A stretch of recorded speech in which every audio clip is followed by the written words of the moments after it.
Hi, it's me, yet another guy who looks like this and makes this kind of video. I felt that the world needed just one more of us. So a couple months back, I watched some sketches from the accompanying YouTube channel to the Christian news satire site, the Babylon Bee. Most of which were only cohesive if, like the writers of them, you live in the fantasy reality where trans people and undocumented immigrants are having a noticeable negative effect on the daily lives of most Americans. Now, as much as I hated those, I have to give them credit for having some semblance of a production with actors and sets and costumes, because the same can't be said for a lot of their more recent content, which of course has started to rely heavily on generative AI. It's Clue Liberal Edition.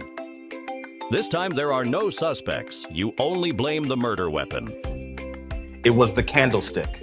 The candlestick is the killer. Those are all really boring though, so today I'm just going to talk about a few sketches I didn't last time from the golden age of their channel, where they still had to employ a few people to create them. But first I have to give a huge thank you to Bellesa for sponsoring this video. Now, it's Bellesa's mission to empower everyone to embrace, explore, and celebrate their sexuality. And together we're literally sending out free toys or gift cards to everyone who signs up for the giveaway linked below. And when I say toys, I'm not talking Legos or vinyl figures, honey. I'm talking about products like the Pebble, which has independently controlled suction and vibration, no annoying pattern modes, and is built to fit perfectly in your hand. The Thump, which utilizes Bellesa's improved pleasure jet technology to do it all. It vibrates, suctions, and well, thumps. Hence the name. The Ultra Blow, which has 8 thrusting and rotating speeds and ribbed inserts for maximum pleasure. I mean, Jesus, just look at those wild moves. And with Valentine's Day coming up, we got the Halo 2, which is perfect for couples as it's designed to enhance intimacy and help both partners reach new levels of pleasure. And I know a lot of you will want to check out the LGBTQ+ section of their site, designed to celebrate every body, identity, and kind of desire. We're talking strap-ons, harnesses, all designed to help you explore, connect, and feel empowered in your pleasure journey. Again, free toys and gift cards for everyone who signs up for the giveaway linked below, and thanks again to Bellesa for sponsoring this video. Let's start with trying to find a show your kids can watch in 2025, which features some parents who are uncomfortable with the fact that the cartoon their young son is watching mentions pronouns. They fail to ask each other's pronouns and now risk misgendering each other. Honey. Personal pronouns Yes, babe. are paramount. This show's totally woke. Politeness. The penguins Peter have pronouns. and Percy. Okay, but penguins do and always have had pronouns, as have people. They're part of grammar, and kids' shows have been discussing them in that context for decades. He is a simple word, she is a tender word, they is the mating of a him and her. But they don't want their son learning about grammar if it means he'll be woke, so they changed the channel.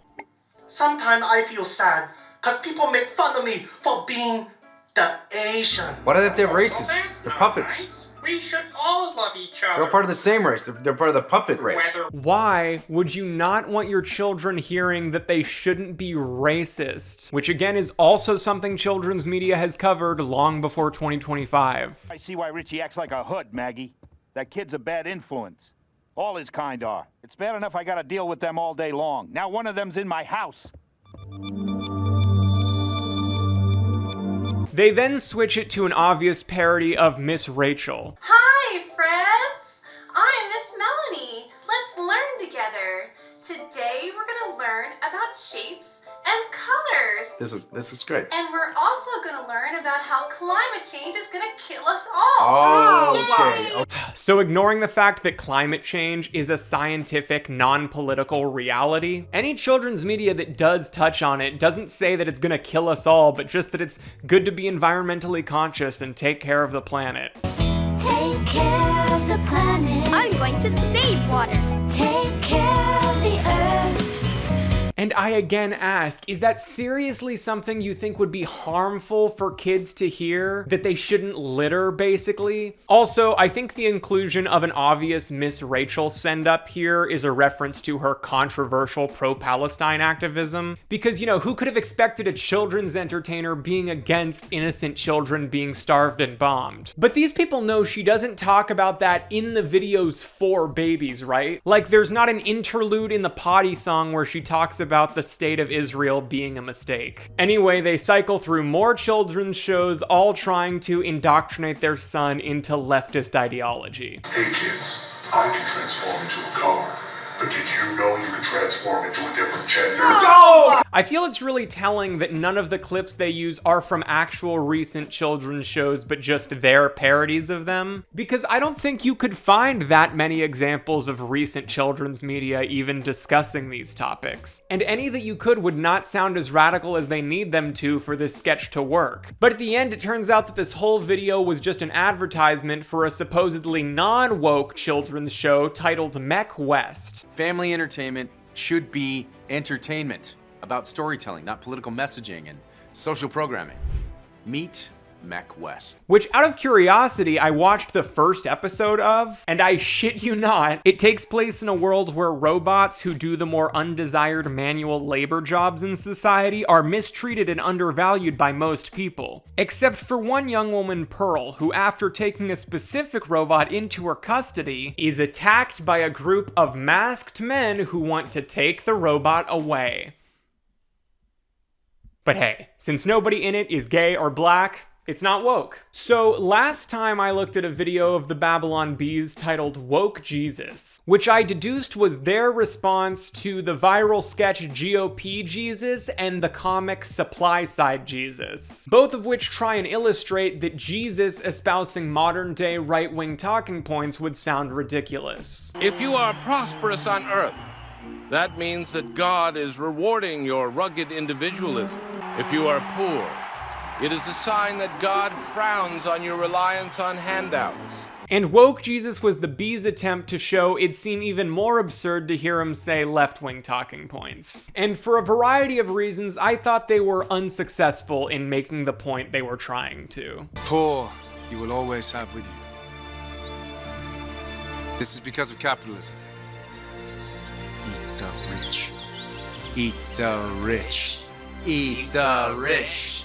Eat the rich. But recently they made a follow-up video, Woke Jesus Returns, so let's see if they improved any with that one. Blessed are those who are part of powerful Democrat families, but they will not be prosecuted.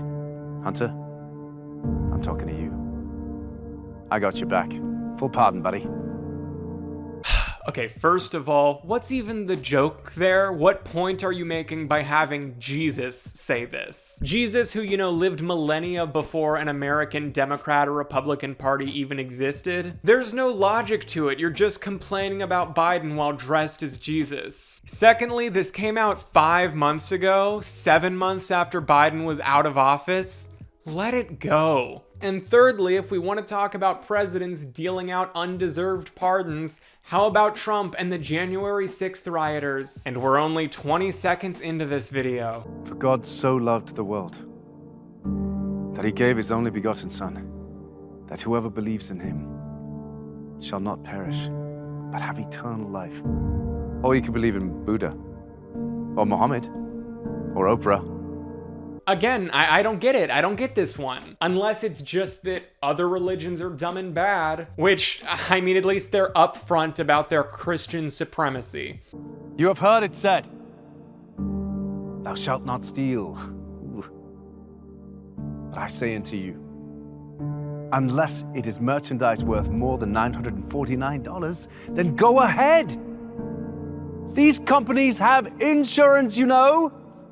So that's a reference to a California law that you'll only be charged with a misdemeanor for anything less than that amount, as opposed to a felony, which caused a big shoplifting problem in cities like San Francisco. And I don't know, I feel like having woke Jesus say this as a way to make fun of modern day woke people is kind of disingenuous. Because, like, regardless of where some more progressive people might stand on that law, I'm pretty sure that most are still against the act act of shoplifting itself. And even knowing that, I feel one could still argue that Jesus, who supposedly was very critical of the wealthy, might defend stealing from a large corporation. Maybe, I don't know. I feel in general it's kind of silly to say with any certainty what Jesus's opinion on any modern day issues or legislation would be. As the guy lived 2,000 years ago, we only know some of what he might have said, and even those things he said in a language that most people don't speak anymore. And even then, based on the very little we're told of what he supposedly said and did, there's no way he would have been pro-billionaire like the Babylon Bee people seemingly are. Like, how can you simultaneously believe that Jesus would have been on your side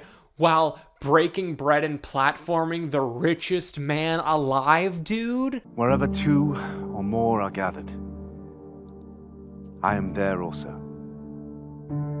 Separated by at least 6 feet for safety. So, too close, woman. We're all in this together.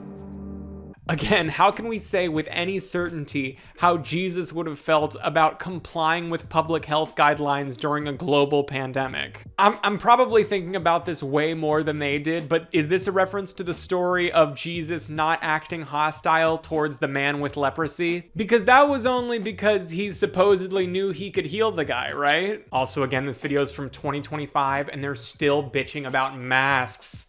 Get over it. Man does not live by bread alone, but by oat milk lattes, Beyond Meat, and ethically sourced crickets.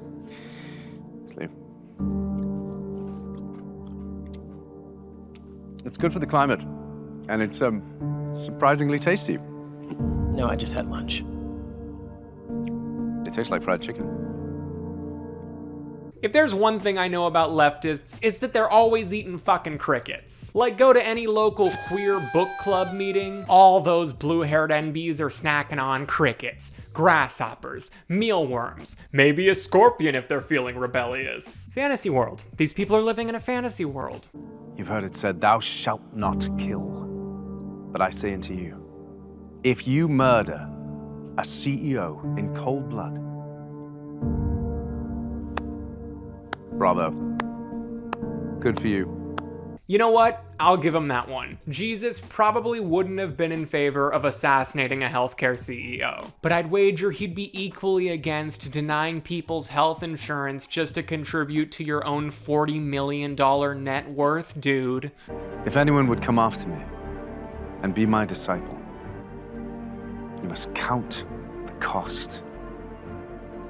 For you will be adored by the media, celebrated by Hollywood, and even cherished by the universities.